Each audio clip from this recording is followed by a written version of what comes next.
আসসালামু আলাইকুম ওয়া রাহমাতুল্লাহি ওয়া বারাকাতুহু। স্বাগতম জানাচ্ছি প্রত্যেককে সাইফুলস একাডেমিতে। সাইফুল ইসলাম বলছি, আশা করি তোমরা সবাই ভালো আছো এবং সুস্থ আছো। আজকে আমি আবারও আরেকটা বোর্ড কোশ্চেন সলভ করাবো। ছোট ছোট আকারে ভিডিওগুলো দিচ্ছি যাতে করে তোমাদের দেখতে এবং বুঝতে খুব সুবিধা হয় এবং তোমরা খুব ভালো করে এটাকে ভালো করে মেমোরাইজ করতে পারো যে কী কারণে বসছে, কী কারণে বসে নাই। এই জিনিসটা তোমাদের জন্য দরকার আছে, ঠিক আছে? তো দুইটা ক্লাস অলরেডি চলতেছে, একটা হচ্ছে আমাদের সিম্পল কমপ্লেক্স কম্পাউন্ড সিরিজ আর একটা হচ্ছে right form of verb series. দুইটা ক্লাসই আশা করি তোমরা মনোযোগ সহকারে করবে, তোমাদের জন্য যেন ভালো হয়। এই জন্য আমি আরেকটা সিরিজ সামনে সারতে যাচ্ছি, সেটা হচ্ছে সাফিক্স প্রিফিক্স সিরিজ। এটাও তোমাদের জন্য অনেক উপকারে আসবে এবং এইটা করার পরপরই হচ্ছে গিয়ে আমি তোমাদের ধরবো ক্লোজ টেক্সট উইথ ক্লুজ এর সিরিজটা। ওকে, তো চলো শুরু করা যাক। আসো আমরা আজকে চট্টগ্রাম বোর্ড করি। এটা হচ্ছে চট্টগ্রাম বোর্ড, আমরা চট্টগ্রাম বোর্ড করি। তোমরা দেখতে পাচ্ছ এখানে অনেকগুলো আছে, তাই না? একটু বলে দেই, এইটা এখানে যে অর্থগুলো আছে তোমরা অর্থগুলো মোটামুটি পারো। এখানে একটা ভুল আছে, ভুলটার ব্যাপারে আমি একটু তোমাদেরকে মেনশন করে দেই। এটা হবে প্রিপেয়ার। ওকে, এটা প্রিপেয়ার হবে, তাই এইটাকে আমরা একটু কেটে দিই, এটুকু কেটে দিলাম। ফাইন, এবার আসো শুরু করি।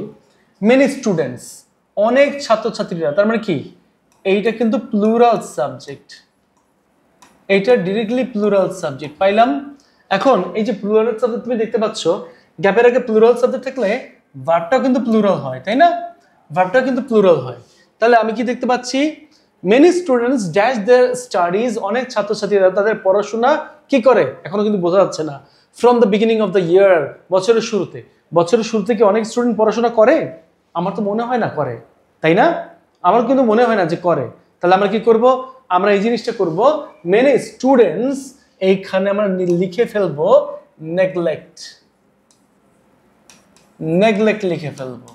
দেয়ার studies from the beginning of the year when the examination, দেখো এখানে কিন্তু আছে কি the examination। এটা কি? এটা কিন্তু সিঙ্গুলার সাবজেক্ট, এটা কিন্তু সিঙ্গুলার সাবজেক্ট। সো এই যে সিঙ্গুলার সাবজেক্ট যখন দেখতে পাও তখন তোমাকে কি করতে হবে? মূল ভার্বের প্রেজেন্ট ফর্মের সাথে এস অথবা ইএস বসাতে হবে। মূল ভার্বের প্রেজেন্ট ফর্মের সাথে এস অথবা ইএস বসাতে হবে। তাহলে আমি কি করতে পারি? when the examination dash they start dash very seriously. তার মানে কি এক্সাম সামনে আসতে হবে, তারপরে তো তারা ভালো করে পড়াশোনা করবে, তাই না? তাহলে আমি কি দিতে পারি? আমি এখানে দিতে পারি when the examination approaches।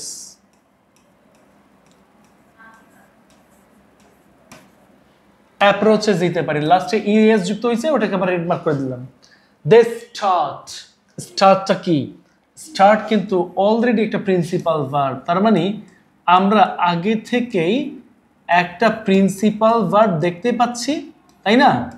আমরা আগে থেকেই একটা প্রিন্সিপাল ভার্ব দেখতে পাচ্ছি। তার মানে যদি কোনো সেন্টেন্সে আগে থেকেই একটা প্রিন্সিপাল ভার্ব দেখা যায়, তাহলে পরবর্তী প্রিন্সিপাল ভার্বটি মূল ভার্বের প্রেজেন্ট ফর্মের সাথে আইএনজি বসে। তাহলে আমাকে কি করতে হবে? আমাকে এখানে লিখতে হবে স্টার্ট। স্টাডি আছে বা রিডিং আছে? হ্যাঁ, রিড আছে। তাহলে আমি দেখতে পাচ্ছি রিড আছে, আমি এই রিডের সাথে কি করব? আইএনজি বসাই দিব, আইএনজি বসাই দিব। They start reading very seriously. Sometimes, sometimes কথাটা কি বলো তো? সামটাইমস কথাটা হচ্ছে অ্যাডভার্বিয়াল অফ টাইম। তোমাদের মনে আছে কিনা জানি না, যদি কোনো সেন্টেন্সের মধ্যে আমরা এই অ্যাডভার্ব অফ টাইম দেখতে পাই, কি কি দেখতে পাই? অ্যাডভার্ব অফ টাইম আমি বুঝিয়ে দিচ্ছি তোমাদেরকে। অ্যাডভার্ব অফ টাইম এটা কি কি আছে?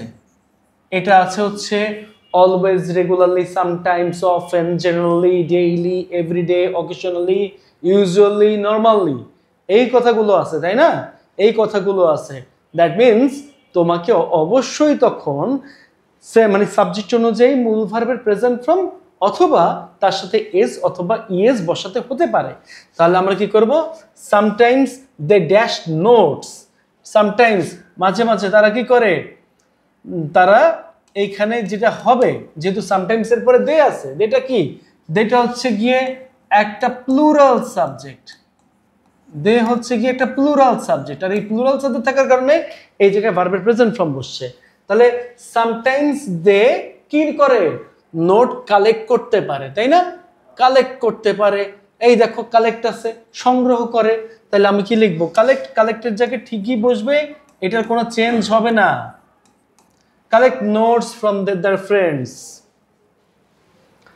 Most of the time they get their notes, এই যে জায়গাটা তুমি দেখতে পাচ্ছ গেট,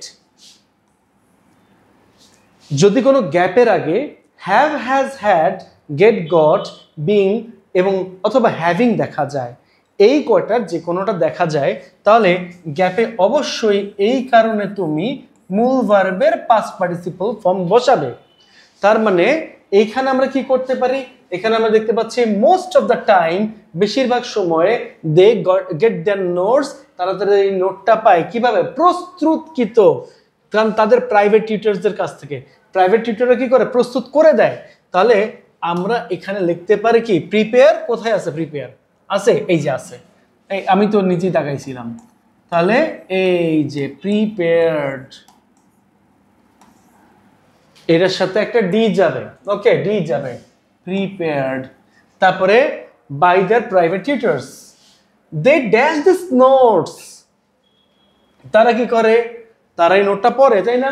তারা এই নোটটা পড়ে, মানে কি মুখস্থ করার মতো পড়ে। তাহলে আমি কি করতে পারি? এই দে, এই দেটা কিন্তু এখানে একটা প্লুরাল সাবজেক্ট, ওকে।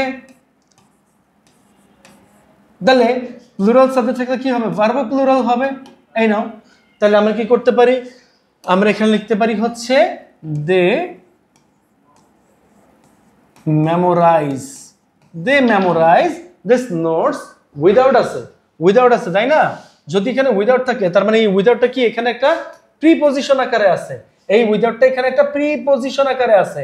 আর যখন আমি কোনো প্রিপজিশন দেখতে পারি, তখন গ্যাপে অবশ্যই আমাকে মূল ভার্বের প্রেজেন্ট ফর্মের সাথে আইএনজি বসাতে হয়। সেটা কোন প্রিপজিশন? প্রিপজিশন টু বাদে অন্য যে কোনো প্রিপজিশন থাকলে সেটা আইএনজি, প্রিপজিশন টু থাকলে সেটা ভার্বের প্রেজেন্ট ফর্ম, কিন্তু with a view to, get use to, look forward to, এই জাতীয় টু থাকলে তখন আবার আইএনজি। ক্লিয়ার? তাহলে এখন কি করবা?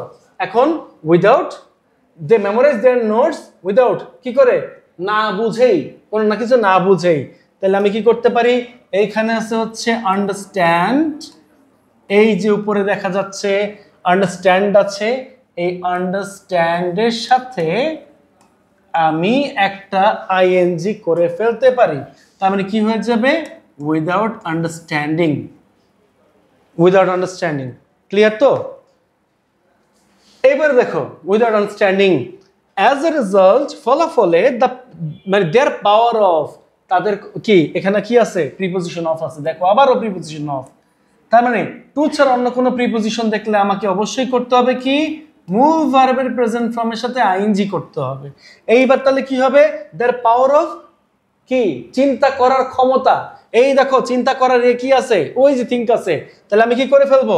আমি এই জায়গাটায় THINK বসালাম, তার সাথে আইএনজি করে ফেলবো। The power of thinking doesn't develop, কি হয় না? উন্নতি হয় না। ইফ দে ফাইন্ড, যদি তারা খুঁজে পায়, any new questions in the examination, যদি তারা যে কোনো ধরনের একটা প্রশ্ন খুঁজে পায়, একদম নতুন প্রশ্ন খুঁজে পায়, দে ক্যান নট। দেখো গ্যাপের আগে আমরা কি দেখতে পাচ্ছি? গ্যাপের আগে কিন্তু আমরা এবারও মডেল অক্সিলারি ভার্ব দেখতে পাচ্ছি। গ্যাপের আগে যদি আমরা আবারও মডেল অক্সিলারি ভার্ব খুঁজে পাই, তাহলে গ্যাপে বসে মূল ভার্বের প্রেজেন্ট ফর্ম। ওকে, তাহলে কি করব? They can dash it properly, তারা এটা কি করতে পারে না? উত্তর করতে পারে না, তাই না? উত্তর আছে, ওই যে উত্তর। তাহলে কি করবা? তাহলে এই জায়গাটা তুমি দিবা হচ্ছে answer. Okay, answer it properly. গেল? অ্যাজ এ রেজাল্ট, ফলাফলে, many students can't do well in the examination, অনেক ছাত্রছাত্রীরা পরীক্ষা ভালো করতে পারে না। If they had read seriously, দেখো একটা ক্লু তোমাদেরকে বুঝাই দেই। ইফ আছে, ইফ থাকা মানে কি? কন্ডিশনাল। কেন কন্ডিশনাল সেটা বলো তো? কারণ ইফ যুক্ত সেন্টেন্সে হচ্ছে আমরা দুই ধরনের ক্লজ দেখতে পাই। ফার্স্ট একটা সাবঅর্ডিনেট ক্লজ, তারপর একটা principal clause. Subordinate clause principal clause মিলে হয়েছে কোঅর্ডিনেট ক্লজ। তাহলে এটা কোন কন্ডিশনাল? এই দেখো হ্যাড প্লাস V3 আছে, তার মানে কি এটা হচ্ছে থার্ড কন্ডিশনাল। ঠিক আছে, থার্ড কন্ডিশনাল। আমরা জানি ইফ যুক্ত সেন্টেন্সে হ্যাড প্লাস V3 থাকলে আমাকে অবশ্যই এখানে কি বসাইতে হয়? এখানে বসাইতে হয় হচ্ছে শ্যাল অথবা উইল অথবা ক্যান অথবা মে, তারপরে প্লাস হ্যাভ প্লাস V3 বসাইতে হয়। তাহলে আমরা কি করতে পারি? আমরা এখানে লিখতে পারি, বলো আমি একটা ভুল করছি, কিন্তু ভুলটা কি?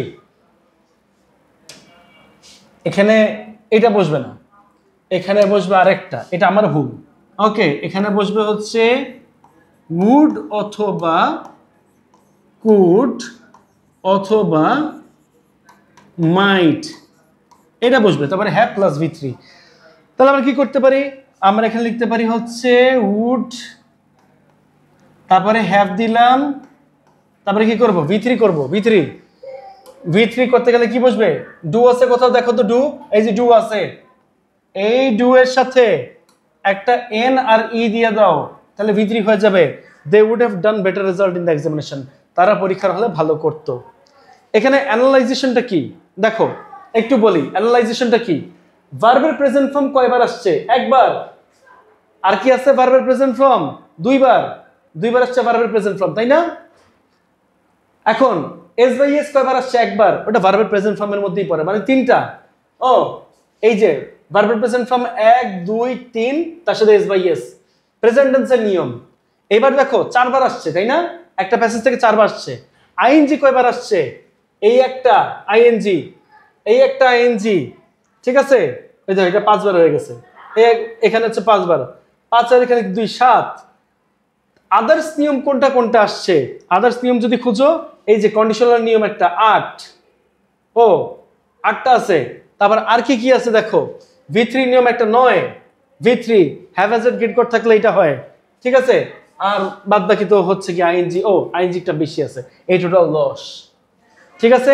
তার মানে 3টা থেকে বা 4টা সূত্র থেকে সাধারণত এই কোশ্চেনগুলো এইভাবে হয়ে থাকে।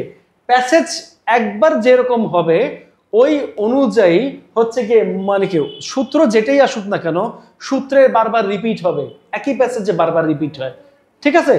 একই প্যাসেজে সূত্রটা বারবার রিপিট হয়। তো এটাই তোমাদেরকে চেনাচ্ছিলাম। তো আজকের ক্লাসটা এই পর্যন্তই। আর সবাই একটু কষ্ট করে ভালোভাবে ক্লাসটা কইরো, এবং এক্সপ্লেনেশন নিয়ে কোনো সমস্যা থাকলে অবশ্যই কমেন্ট করো, বা বুঝতে কোনো সমস্যা থাকলে অবশ্যই কমেন্ট করো। ততক্ষণ পর্যন্ত সবাই ভালো থেকো, সুস্থ থাকো, এই কামনা শেষ করছি। সবাইকে আসসালামু আলাইকুম।